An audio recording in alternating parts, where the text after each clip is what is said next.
नमस्कार साथियों, स्वागत है आप सभी का आपकी अपनी पाठशाला पर। मैं हूं अंकित अवस्थी। सामान्यतया जिन्हें एडवेंचर पसंद होते हैं वो एडवेंचर के नाम पर एक बहुत बड़ा एडवेंचर प्लान करने की सोचते हैं। उनमें से कुछ लोग उसे हासिल कर जाते हैं। दुनिया में तमाम प्रकार के रोमांचकारी कार्यों में से एक सबसे रोमांचक जिसे माना जाता है वो है दुनिया की सबसे ऊंची पर्वत चोटी माउंट एवरेस्ट पर पहुंचना। दुनिया की सबसे ऊंची ऐसी जगह जिसे इंसान ने हमेशा मिसाल में पाया, वहां पहुंचना। तो हजारों की संख्या में लोग इस काम को करने के लिए निकलते हैं। रास्ते में पहुंचते हैं, लंबी कतारें लगती हैं। उनमें से कुछ लोग पहुंच पाते हैं, कुछ नहीं पहुंच पाते। जो पहुंच जाते हैं वो पर्वतारोही अपने आप को हमेशा माउंट एवरेस्ट के पर्वतारोही के रूप में रिकॉग्नाइज करते हैं। ये सब तो एक तरफ है, लेकिन खबर निकल कर आती है कि इस पूरी कहानी में एक स्कैम हो रहा है। स्कैम क्या है? क्या साहब स्कैम के नाम पर लोगों को माउंट एवरेस्ट की जगह कोई दूसरी चोटी पे घुमा के ले आते हैं और कह देते हैं कि ये माउंट एवरेस्ट है? नहीं, स्कैम ये हो रहा है कि रास्ते में इन पर्वतारोहियों को बेकिंग सोडा खिला दिया जाता है। बेकिंग सोडा खिलाने से जो पर्वतारोही चढ़ रहे हैं उनकी सांस फूलने लगती है। उन्हें ऐसा लगने लगता है कि ऑक्सीजन की कमी होना उनके लिए मुसीबत पैदा कर गया है, जिसके चलते उन्हें रास्ते से लौटा के लाया जाता है और लगभग $20 मिलियन का रेवेन्यू केवल इस तरह से बेवकूफ बनाकर कमा लिया जाता है। अब $20 मिलियन लगभग 200 करोड़ के आसपास। इस पूरी कहानी को आज हेडलाइन बना है। हेडलाइन है कि एवरेस्ट पर बेकिंग सोडा घोटाला चल रहा है। आइए समझते हैं इस पूरी कहानी को, डिटेल में समझते हैं और कैसे इसमें पैसा कमाया जाता है उसको डिटेल में जानते हैं। क्योंकि अब हेडलाइन है inside Nepal fake rescue racket. आगे बढ़ें उससे पहले आप चैनल को सब्सक्राइब कर लीजिए, इसमें कोई खर्चा नहीं आता। आपके वीडियो के नीचे सब्सक्राइब का ऑप्शन दिया हुआ है, उसे दबा दीजिए। ये खर्चे वाली बात भी मैं आजकल इसलिए बोलने लगा हूं क्योंकि कुछ लोगों की मानसिकता ये हो गई थी कि सब्सक्राइब करने से हमारे मोबाइल में रखा पैसा अंकित अवस्थी के पास चला जाएगा। नहीं भाई, आप सब्सक्राइब करते हैं तो हमारे पास आप साथ हैं, ये सूचना है और आपके पास हमारी सूचना पहुंचती रहती है। ठीक है, आइए आगे बढ़ते हैं। तो साथियों, माउंट एवरेस्ट की बात हो रही है। माउंट एवरेस्ट हिमालय की सबसे ऊंची चोटी। हिमालय भारत की शान, भारत के उत्तर पूर्व तक विस्तारित हिमालय। और उसी हिमालय में जो सबसे ऊंची चोटी माउंट एवरेस्ट है वो पड़ती है नेपाल में। नेपाल में जहां माउंट एवरेस्ट पड़ता है उसके जस्ट उत्तर की तरफ तिब्बत वाला क्षेत्र है, यानी कि चाइना वाला क्षेत्र है। मतलब यह समझिए कि इस पर्वत को नेपाल और चीन का बॉर्डर समझिए। इसमें एक साइड अगर आप नेपाल देख रहे हैं तो दूसरी साइड इसकी चाइना वाली साइड है। अगर आपको इसकी चोटी पर जाना है तो या तो आप नेपाल वाली साइड से चले जाएं या चाइना वाली साइड से चले जाएं। सामान्यतया लोग नेपाल वाली साइड प्रेफर करते हैं। रीजन क्या है? रीजन यह है कि नेपाल वाली साइड में थोड़े ढलान ठीक हैं, कैंप्स काफी ज्यादा हैं। लोगों के लिए अब इतना ज्यादा इसको एक्सप्लोर कर लिया गया है कि सुविधाएं मिलने लगी हैं। चाइना वाली साइड में क्या है कि वहां बहुत हाइट तक हालांकि कार चली जाती है, लेकिन दूसरी तरफ से तेज हवाएं आती हैं, सुविधाओं का अभाव है। इसलिए बड़ी संख्या में जो ट्रैकर्स चढ़ते हैं वो नेपाल वाली साइड से इस पहाड़ी के ऊपर चलते हैं। इसकी हाइट लगभग 29,000 फीट है, 8,849 मीटर है। और यहां पर मतलब ये दुनिया की सबसे ऊंची पर्वत चोटियों में से एक है। माउंट एवरेस्ट की इस हाइट पर पहुंचने के लिए लोग निरंतर प्रयास करते हैं और चाहते हैं कि वो कीर्तिमान स्थापित करें। इस पूरी चढ़ाई में कई स्टेप्स में चढ़ाई होती है। सबसे पहली जो चढ़ाई होती है यहां पे वो काठमांडू से लेकर लुक्का पहुंचती है, जहां पर खुम्बू घाटी के रास्ते साउथ बेस कैंप तक पहुंचा जाता है। फिर खुम्बू आइसफॉल कैंप 1, 2, 3, फिर साउथ कोल होते हुए समिट पर पहुंचा जाता है, यानी टॉप पर पहुंचा जाता है। इस पूरी प्रक्रिया के अंदर जो रास्ते इन्वॉल्व होते हैं उन पूरे रास्तों में पूरी टीम के रूप में लोगों को ले जाने के लिए काफी सारे शेरपा नेपाल से मिलते हैं जो ट्रैकिंग में मदद करते हैं। यहां पर आप एवरेस्ट बेस कैंप देखते हैं जो कि जमीन से ऑलरेडी 5,000 मीटर यानी 5 किलोमीटर ऊपर है। इससे यहां से ऊपर की तरफ खुम्बू ग्लेशियर के बाद कैंप 1, कैंप 2, कैंप 3, कैंप 4 होते हुए फिर एवरेस्ट तक पहुंच बनाई जाती है। इस पूरी प्रक्रिया में जब आप ट्रैक पर होते हैं तो आपके साथ कुछ लोग ट्रैकिंग में मदद करने के लिए एज ए गाइड प्रेजेंट होते हैं, जिन्हें नेपाल के अंदर आसानी से पा लिया जाता है। नेपाल में इन्हें शेरपा के रूप से जाना जाता है। ये शेरपा यात्रा में आपके संगी साथी होते हैं। जब ये साथी बनकर जाते हैं, आप जैसे जैसे ऊंचाई पर चलते चले जाते हैं, तो माना जाता है अकॉर्डिंग टू ज्योग्राफी लगभग 163 मीटर ऊपर चलने पर 1 डिग्री सेंटीग्रेड तापमान कम होने लगता है। तो यहां पर ऑलरेडी बर्फ की स्थिति दिखाई देने लगती है, ठंड बढ़ने लगती है और हवा विरल हो जाती है, डाइल्यूट हो जाती है, ऑक्सीजन कम होने लगती है। एक्सपेक्टेड होता है कि ऊपर तक पहुंचते पहुंचते 1/3 ऑक्सीजन कम हो जाएगी। ऑक्सीजन सरफेस पर सबसे अधिक होती है, हाइट पर पहुंचते पहुंचते ऑक्सीजन कम होने लगती है। इसीलिए इस पूरी प्रक्रिया में 2 महीने से अधिक का समय लगता है। क्यों? क्योंकि इस पूरी प्रक्रिया के लिए पर्वतारोहियों को पहले एक्लेमेटाइज किया जाता है, ताकि वो इस पूरी प्रक्रिया को फॉलो करते समय किसी प्रकार से गलती में शिकार ना हो जाए, बीमार ना हो जाए, उन्हें हाइपोक्सिया ना हो जाए, उन्हें ऑक्सीजन की कमी ना हो जाए। इसीलिए उन्हें पहले बेस कैंप पर रखा जाता है, कम ऑक्सीजन में एक्सरसाइजेस कराई जाती हैं, यानी कि उनको प्रैक्टिस कराई जाती है, यानी उनका इस तरह से उनको अभ्यस्त कराया जाता है कि कम ऑक्सीजन में भी वो काम चला लें। कम ऑक्सीजन होती है तो आदमी जल्दी जल्दी हांफने लगता है।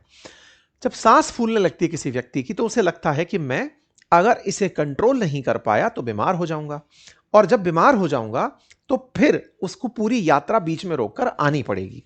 ऐसे में जो पर्वतारोही ऑलरेडी इतनी हाइट तक पहुंच गया है, उसे और ऊपर जाना है, तो सबसे बड़ी चुनौती जिसका उसको सामना करना है वो है ऑक्सीजन की कमी। जब वो ऑक्सीजन की कमी का सामना करने के लिए ऊपर होता है, तो उसके साथ गैस के भी सिलेंडर्स वगैरह उपलब्ध कराए जाते हैं। लेकिन फिर भी अगर आपको अंदर से ये फील हो रहा हो कि मेरी सांस अंदर नहीं जा रही, तब इसके पीछे का रीजन क्या हो सकता है? रीजन हो सकता है कि आपको कोई गैस्ट्रिक प्रॉब्लम हो जाए, आपको कुछ ऐसा खिला दिया जाए जिससे आपको आपके पेट में सांस लेने में दिक्कत आए। और यह काम कुछ शेरपाओं के द्वारा, कुछ गाइड्स के द्वारा, टूर गाइड्स के द्वारा इन लोगों के साथ किए गए जो पर्वत पर चढ़ रहे थे। मतलब इन्हें भोजन बनाते समय उसमें बेकिंग सोडा डाल दिया गया। बेकिंग सोडा सामान्यतया खाने को फुलाने में, जैसे इडली वगैरह के अंदर यूज में लिया जाता है, ताकि वो फूल जाए, उसका खमीर अच्छे से उठ जाए। यहां पर जैसे ब्रेड के अंदर बेकिंग सोडा का यूज करके उसको फुलाने के रूप में यूज किया जाता है, उसको भोजन में डाल दिया, तो वो व्यक्ति के पेट में ऑलरेडी एहसास दिया कि पेट भरा हुआ है। पेट धीरे धीरे आफरा जैसा फील करने लगता है कि भाई अब अपने अंदर सांस नहीं जाएगी। और वो स्थिति जब बनकर आती है, सांस की स्थिति जब आपको लगती है कि गड़बड़ हो रही है, आपको लगता है कि अब कंट्रोल से स्थितियां बाहर हो रही हैं, मुझे बचा लिया जाए। बस इसी को बचाने के नाम पर यहां पर लोगों को इस तरह से हेलीकॉप्टर में, जो बीमार फील कर रहे लोग हैं उन्हें हेलीकॉप्टर में इस तरह रेस्क्यू करके वापस बेस कैंप तक लाया जाता है, या फिर वहां तक लाया जाता है जहां से फिर इन्हें अस्पताल तक पहुंचाया जा सके। आप हेलीकॉप्टर के साथ बंधे तार में एवरेस्ट से रेस्क्यू होते हुए किसी एक व्यक्ति को लटके हुए शायद देख रहे हो।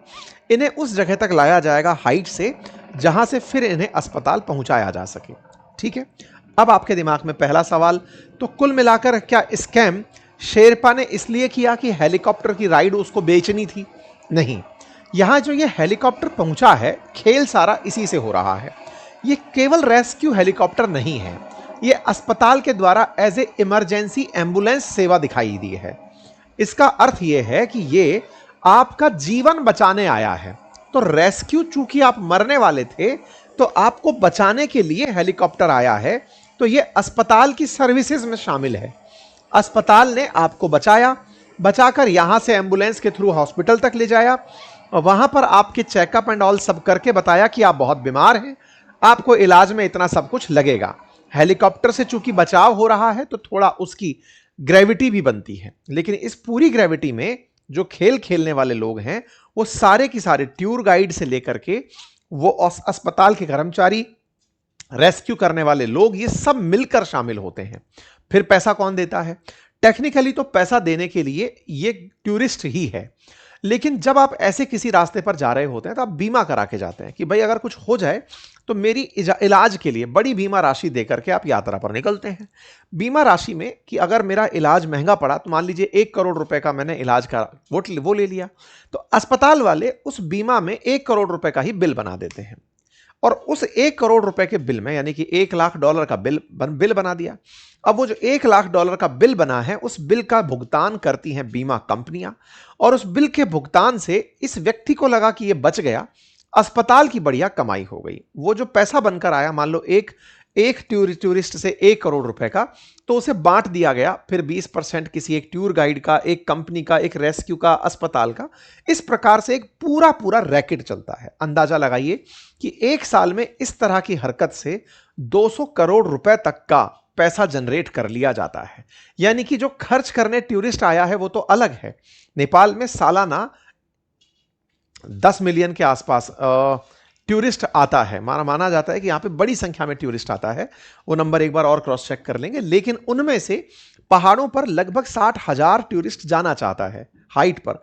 उनमें से लगभग 600 टॉप तक पहुंच पाता है। और उस पूरी प्रक्रिया में ये सारा खेल होता है। और इसी खेल को करके रेस्क्यू के नाम पर बड़े सारी कंपनियां चल रही हैं। इन्हें मरीजों को इस तरह से ले जाकर अस्पताल ले जाना, उनका इलाज कराना। जब ये बात बीमा कंपनियों को पता चली कि साहब ये तो तगड़ा हो रहा है, अस्पताल वालों ने ये तक चेक कर रखा, तरीका अपना रखा है, एक ही हेलीकॉप्टर में 4 लोगों को भरकर ले आए, उन चारों के लिए दिखा दिया कि 4 बार हेलीकॉप्टर गया था। इस तरह की चीजें निकलकर नेपाल में बाहर आई। नेपाल में जब ये बात बाहर आई तो इंटरनेशनल मेडिकल असिस्टेंस कंपनीज ने इस चीज को पकड़ना शुरू किया 2019 में कि कुछ तो गड़बड़ है। 2018 में ये मामला पहली बार उजागर हुआ। धीरे धीरे इंश्योरेंस कंपनीज ने इस मामले की जांच करवाना शुरू किया। मामले में समझ में आया पहली बार में कि साहब 171 मामले तो फर्जी हैं। आप जानकारी 10 मिलियन नहीं, 1.19 मिलियन, यानी कि 10 लाख से 12 लाख के बीच में हर साल नेपाल में टूरिस्ट आता है। ऐसे में अगर यहां पर आया हुआ टूरिस्ट इस प्रकार का स्कैम का शिकार हो रहा है तो बीमा कंपनियों ने नेपाल जाने वाले यात्रियों के बीमा करने से इनकार कर दिया कि वहां पर बीमा के नाम पर स्कैम हो रहा है। बस इसी को लेकर के नेपाल सरकार भी चेती। नेपाल सरकार ने फिलहाल उन सभी लोगों पर जो इस तरह की गतिविधियों में इन्वॉल्व हैं उन पर एक्शन लेना शुरू कर दिया है। जानकारी आपके लिए काम की हो सकती है। अगर कोई भी व्यक्ति इस तरह की ट्रैकिंग में जा रहा हो तो उसे समझाएं। और इस तरह से लोगों के जान के साथ खिलवाड़ करके, लोगों को बीमार करके, अस्पतालों में ये घटनाएं बहुत कॉमन सुनने को मिली थी, लेकिन एडवेंचर पर जब ये घटना सुनने को मिलती है तो हौसलों में थोड़ी चुनौती बढ़ जाती है। फिलहाल के लिए इतना ही। बाकी आप इस विषय पर क्या सोचते हैं अपनी राय कमेंट बॉक्स में रखें। इस रविवार को सुबह वेबिनार हो रही है, उसका लिंक कमेंट बॉक्स में है। अगर आप चाहते हैं तो उसे जाकर ज्वाइन कर लें। वहां पर आपको ज्वाइन व्हाट्सएप कम्युनिटी का ऑप्शन दिया है, लिंक कमेंट बॉक्स में लगा है। धन्यवाद।